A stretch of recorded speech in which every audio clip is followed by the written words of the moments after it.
ଆମେ ଫେରିଲୁ ଏବଂ ସରକାର ତୁରନ୍ତ ପଦକ୍ଷେପ ସ୍ୱରୂପ ଆମକୁ ଅଧିକ ମିଲ୍ ଯୋଗାନ୍ତୁ ଏବଂ ତୁରନ୍ତ କିନ୍ତୁ ଧାନ ଅଧିକ ଉଠିବ, ସମସ୍ତ ଚାଷୀ ବିକିବେ, ସେଭଳି ପ୍ରତିଶ୍ରୁତି ଦେଲେ ଆମେ ନିଶ୍ଚିତ ଏତିକି କରି ମୁଁ ମୋର ବକ୍ତବ୍ୟ ରଖୁଛି।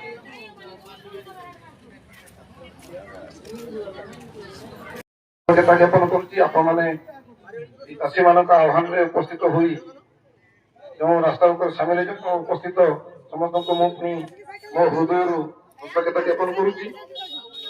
ଆମର ଦୁଇଟି ଖାତା କରାଯାଇଛି, ବର୍ତ୍ତମାନ ସେବା ସମବାୟ ସମିତି ଏବଂ ପାଇକହିତା ସେବା ସମବାୟ ସମିତି।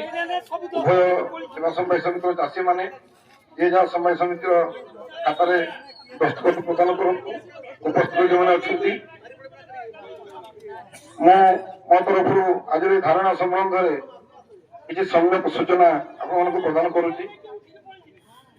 ଦୁଃଖର କଥା, ଏଭଳି ପରିସ୍ଥିତି କେବେ ଆସିବ ଏବଂ ଆମର ଅତି ପ୍ରିୟ ଚାଷୀ ଭାଇମାନେ ରାଜରାସ୍ତାକୁ ଆସିବେ, ଏହା କେବେ କଳ୍ପନା କରାଯାଇନଥିଲା।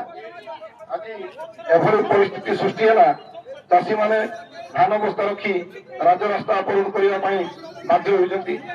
ତାର କାରଣ ହେଉଛି ଆମ ବର୍ତ୍ତମାନ ସେବା ସମବାୟ ସମିତିରେ ମୋଟ ପଞ୍ଜୀକରଣ ସଂଖ୍ୟା ଯେତେ ହେଉଛି ସେଇ ଆକାରରେ ସମସ୍ତଙ୍କ ପାଖରୁ ଧାନ ଆଜି ଦୁଇଟି ପ୍ରୋକ୍ୟୁରମେଣ୍ଟ ହେଇଗଲା। ଦୁଇଟି ଯେଉଁ ଧାନ କିଣା ପ୍ରୋକ୍ୟୁରମେଣ୍ଟରେ ସମସ୍ତଙ୍କ ପାଖରୁ ଧାନ ଯାଇପାରିନାହିଁ। ଗତ ରବି ସିଜନରେ ଆମେମାନେ ସରକାର ଦେଇଥିବା ଟୋକନର ମୁତାବକ ଆମେ ସମିତି ତରଫରୁ ବସି ଚାଷୀ ଭାଇମାନଙ୍କର